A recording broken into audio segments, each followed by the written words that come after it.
Hello, welcome to Atrocious Gameplay. Now today we're taking a look at the values and the economics of what has been going on the last couple months with full art supporters. If you guys don't remember, last week, I think the iCard is up on this side.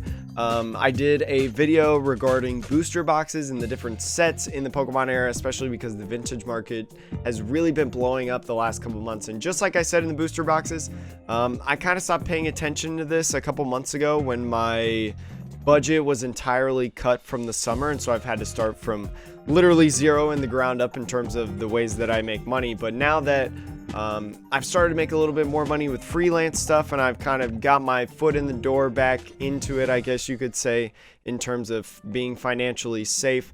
I've taken a look at the different numbers and the different trends that are happening with full art supporters since probably the month of April or May, I believe. It's been a couple months, but it has been pretty interesting in my personal opinion. So without further ado, I just want to preface by saying I am not a financial advisor. As I said in the previous kind of economics video, I'm not an economist or anything like that. I'm just a dude that is looking at statistics, looking at the cold hard facts, and telling you what I think is coming. So anyways, let's go into what I got for you in terms of information today. Now, starting off, we're going to start off with the black and white era, because that is where full art supporters pretty much started. So average percent of change, they jumped to almost 9% overall while changing above $2. Each card on average jumped about $2, and the average price is still one of the highest in the entire full art era at $23, just a little bit above, because like these sets are considered almost vintage. I would say some of the black and white sets are considered vintage, and they're very hard to find. Not a lot of people are opening up these sets anymore because print runs have been done for a good long while. Now, Skylet from Boundaries Cross, most expensive card at $33, also took a $4.50 jump of 15.21%, going from just under $30 to now just under $34. Jetsis, as always in this black and white era, is the cheapest card from Plasma Freeze, but still above $10.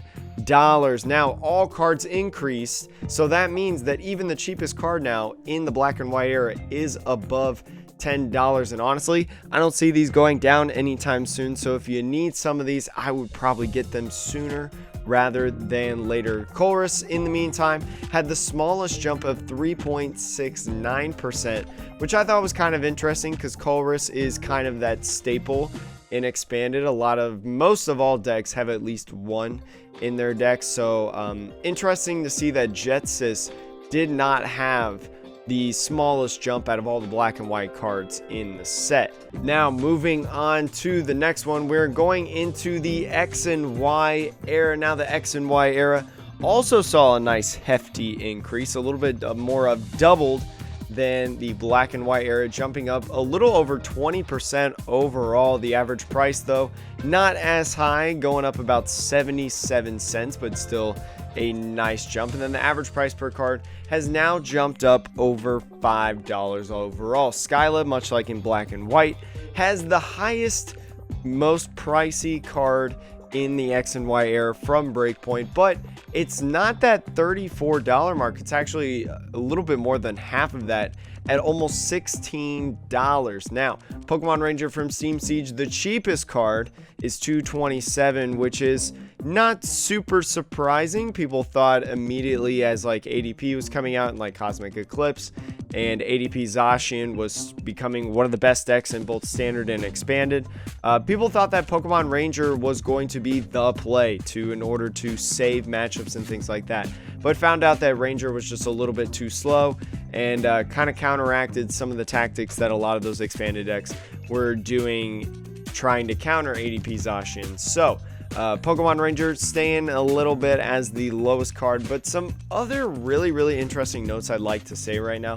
Bridget has doubled in price, jumping up from $345 to $690 in terms of dollars. Very interesting in my personal opinion. The biggest jumps, but only two of the cards in the X and Y era have decreased, which Professor Sycamore, which is both surprising but not necessarily surprising, going down 8.52% from 5.25 to about 4.75, a little bit more above there. The main reasoning I think I have on this is because discard draw 7 is primarily dominated now by Professor's research. You know, Sycamore is one of the lowest tier discard draw 7 cards in order of Pokemon TCG community fandom. Juniper is beloved by so many, in my personal opinion. I would argue to say that Juniper is the most popular discard draw 7 card that we have right now. Professor's research is very valuable because it's the only one in the standard format currently, and I'll get a little bit about there in terms of how I rank it in terms of overall supporters in the format in standard. So that's why I think that Sycamore is kind of that lowest, because not a lot of people really care about it too much. And then Fossil Researcher minus 4.11%, going down from 292 to 280. Now, I don't really know why that this is dropping. I mean, overall, we're seeing X and Y increase because the vintage market is starting to pop off. People are paying more and more attention to kind of these X and Y sets. As you may have seen in the booster box video, a lot of the X and Y sets are seeing increases, and therefore their cards are also increasing as well. But Fossil Researcher, it's not really getting a reprint. It's not really playable in expanded, to my knowledge. It's just kind of there. It's one of those cards that's just kind of there for the most part. So it's very interesting, even though it is getting older and older and its set may be increasing as well. It's very interesting to see Fossil Researcher actually going down within the last couple months. So moving on to the Sun and Moon era. The Sun and Moon era held a lot of favoritism to a lot of people. A lot of people love the standard formats that are in the Sun and Moon era. Average percent of change, the highest so far out of all the ones we've discussed so far, 26.26% increase in the price change, a little bit above $1, and the average price per card is a little over $10. Now that is very interesting, because it's probably one of the most accessible eras, the second most accessible era, second to Sword and Shield, which is the most recent, so it kind of makes sense, really, in all honesty. But still holding that above $10 value. And one of those cards that really boosts up the value is Cynthia from Hidden Fates. It's the most expensive of $45.08. But Giovanni's Exile still under $1.50, which is, I don't even know. And surprisingly, both of the cards on the most expensive and the least expensive in that spectrum are both Hidden Fates cards. Giovanni, $1.46. Some other little notes to go here. Three cards overall in the Sun and Moon era doubled in value. You have Pokemon Breeder, which jumped up a whopping 155.79%, going from just under $2 to almost $5 now. Koga's Trap having a pretty good sizable jump in this category, 139.47%. Going from just under $5.50 to now $12.74, which I'll kind of touch up on later. And then Hiker, 106.11% increase from Hidden Fates, $4.75 to $9.79. Again, in Hidden Fates, another one of those cards having a good jump and a good pricing. Volkner, though, I think is really interesting, decreased the most, negative 31.33%, went from just above $17 all the way down to under $12. I think this is very interesting, considering that since Rebel Clash has come out, Pikarom has been one of the best decks in format, arguably one of the best, one of the most consistent. A lot of people are playing it all the time, but you look at the different types of things, rotation is coming soon. Volkner is going to rotate, so a lot of people are saying it's probably not going to do super hot Also, what distributors have told several people is that Ultra Prism is going to get a small reprint. So even though it is rotating, on top of that, it is getting a very, very small reprint, which could drive down a little bit of the value, because the more cards that you put out, or the more product you put out, if you're Pokemon, the more supply you have. And so basic supply and demand, if supply goes up, price is going to go down, because demand doesn't really change in my personal opinion.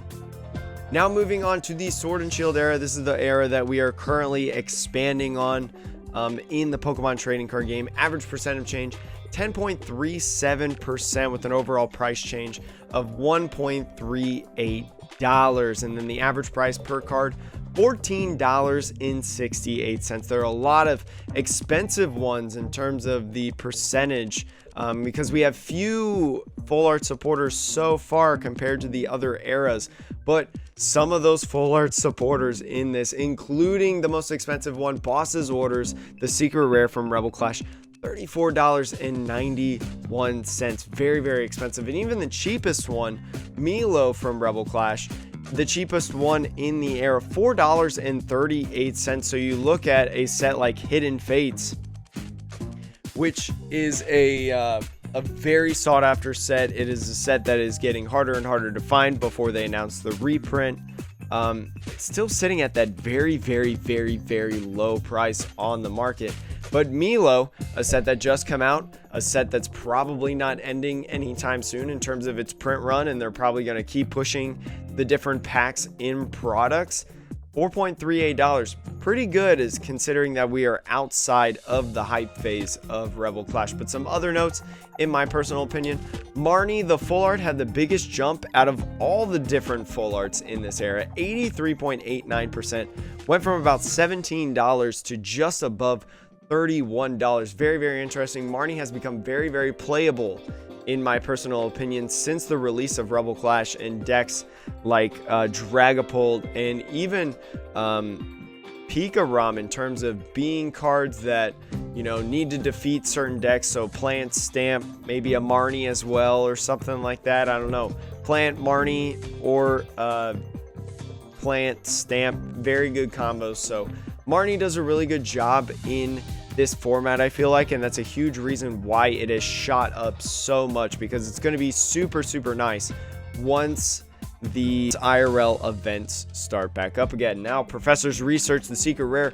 was the only Sword and Shield card to decrease in terms of the Sword and Shield base set, is what I'm referring to. Negative 4.02%, going from $12, just a little bit above, to now $11.71. This small decrease, again, you know, the supply has gone and gone and gone, and so the demand hasn't really changed, especially because we haven't had, like I keep mentioning, IRL events. So what has happened is the price has dropped down ever so slowly. Still one of the best supporters in the era though. Now overall, the percent of change for all the different eras combined, an increase of 22.13%, an average price change of a little bit over $1.50. The average price per card though is like that Sun and Moon era, where it is $10.29. Now, looking at all the different cards and looking at, you know, which ones have some things and which ones have other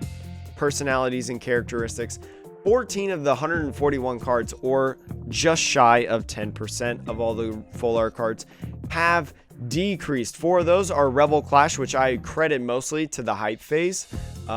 When I first did the prices of Rebel Clash, it was the release month of that set, and now this is the first one outside of that month set that I've taken statistics. So it's very interesting to, or it's not super surprising how 4 of those cards, how we've seen a lot of the Rebel Clash cards decrease in that if they're not super playable, like a card like Boss's Orders. Now, 7 of them though, 7 of those 14, or 50% for all you math whizzes, are Sun and Moon sets. Sun and Moon are still sets that are accessible for the most part. You can still find stuff on them. And a lot of them, there's several of them honestly that are not incredibly playable and expanded, so that kind of is very interesting to see that, especially because we've seen a lot of the different more recent sets announced that they're running out of prints. For instance, Unified Minds, Cosmic Eclipse, Unbroken Bonds. So it's very, very interesting. Now, another thing that I kind of noticed when I was plugging this in, and so I went to check the numbers, characters from the Kanto region, so ones that you can find in Let's Go Pikachu and Eevee, the original Red, Yellow, Blue, Green games, also the Fire Red, Leaf Green games. Those saw an overall a little over a third of an increase in that kind of section of all the full art supporters. I think this is very interesting, as I mentioned in the PTCG hoarding playlist, where you can find all of our kind of collection and economic videos, whether that's on booster boxes or full art supporters. In the previous video in that playlist, I had mentioned that the vintage market is exploding. People are talking about it that don't usually talk about it. I mentioned on the Metapod podcast where Gary Vee had started talking about Pokemon trading cards in their PSAs.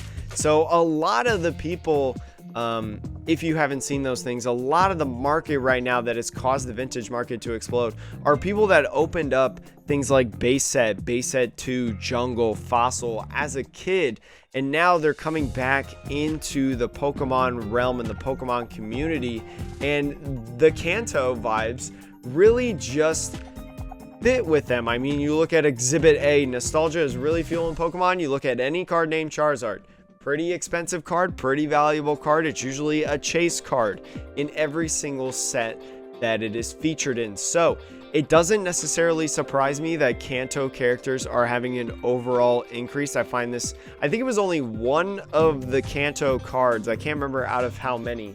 I actually have the number right here. One out of the 24 Kanto character cards had a decrease, and it was something like, I think it was like -3%, so not even that much of a decrease in my personal opinion. So if you're looking to get some stuff, I highly advise looking at those Kanto characters, because those Kanto characters I think are only going to go up and up, as several of them are going to start being featured in sets and that are part of sets where print runs are coming to an end. And then moving on to kind of the predictions part, this is the last segment of this video in my personal opinion. Hidden Fates will have a small dip upon the reprint. Now, it has been announced around the world that Hidden Fates is going to get a reprint. We are going to see more product come into the market at your retail stores and your different game shops. I believe the game shops as well. That part, when those release, is going to be the best time to invest in anything Hidden Fates that you want to do, whether that's buying sealed product, buying certain cards, whether that's some of the full art supporters in the set, or something like the evolutions or the shiny Charizard or something like that. It will dip a little bit, but it's not going to be much in my personal opinion. And you know what? As soon as that is over and as soon as those have all been bought up, it's going to shoot up again. We've seen the last several months of the different Hidden Fates cards increase just like crazy in terms of value. And so there's going to be a small plateau / dip with the pricing and how it's been trending upwards once the reprints come out. But it's not going to be long. So if you're looking to invest in a lot of Hidden Fates stuff, it's going to be as soon as those are released. That is going to be the small window of time that you will have. Also, another prediction, Sword and Shield base set will overall increase more within the next month. Now, sources have told distributors, and I saw it on Instagram by Danny Phantom, very, very long time person in the Pokemon trading card game in terms of running a business and different things like that and looking at values and things. Very friendly with distributors. Sword and Shield is ending their print run, which is super soon for one of the more recent sets that we've had. It is the second most recent set to date as of the recording of this video. And so I really see Sword and Shield base set just going on this very small trend high. You know, we're going to get IRL events again here very, very soon, hopefully, knock on wood. They're supposed to start back up officially on like August 28th after rotation. But you look at what the Sword and Shield base set has in terms of the cards and their value in the formats. It has arguably two of the three best supporters in the standard format, in my personal opinion. Professor's Research and Marnie. You can see both of those cards in just about every single deck and a playset especially of Professor's Research, and usually at least 2 Marnies when the deck features Marnies. And then also my last one that I will leave you guys with is that rotation cards were overall decreased after the August 28th rotation of the going into the 2021 competitive season. Now, this will be a prediction that is applicable to the September video, not necessarily the mid-August video. My plan is to do booster boxes at the beginning of the month and then do full art supporters in the middle of the month. It gives me a little bit more variety of content to give to you guys and a lot of interesting things, especially because a lot of people, like I mentioned earlier, a lot of people are getting into the vintage or the collecting side of things. A lot of people may want to know these things, especially if you're looking to build previous rotation decks. Maybe you want to bling out with your full art supporters and things like that. This could help you out in terms of what you want to get. So this will be featured not in the next full art supporter video, but the one after that in mid-September, pretty close to my birthday actually, come to think of it. So yeah, that is going to be all for us. Thank you guys so much for watching. This is a little bit different style of a video because I did this in like Google PowerPoint on the Google Drive. So let me know how you guys like this in comparison to like what I was doing in previous videos and things like that. This is so much easier for me in terms of editing, in terms of creating the video. I remember the last building support video I did, it took probably close to almost 6 or 7 hours to do, while in comparison this one took me probably 2 or 3 hours of just straight work. I mean, I've been doing like laundry today and I've had to sign some papers and stuff, but in terms of consistent straight up work, this probably took about 2 hours. So this is very, very easy, and I think this is overall like better. It's a little bit more concise. It's a little bit more, it's a lot shorter, I feel like, which is nice because I know the attention span of an average YouTube viewer is probably about like 6 minutes. So I have to try to go a little bit faster and throw a little bit more information at you so then you don't get bored. But I really like this. I hope you enjoy it too. Let me know what your favorite full art supporter is, or what your favorite, or what your most recent findings have been in terms of getting full art supporters. I've gotten a few since I know we opened up the booster box and got the full art supporter before the pandemic, or after the pandemic hit, because you guys raised enough money to open up a booster box on stream. Again, make sure to go check out the Twitch channel, twitch.tv/atrociousgameplay. We have a lot of fun. I think you guys would enjoy our little community that we have, but that is going to be all. Thank you so much. I love you guys. Hope you guys have a great day. See you soon. You look cute today.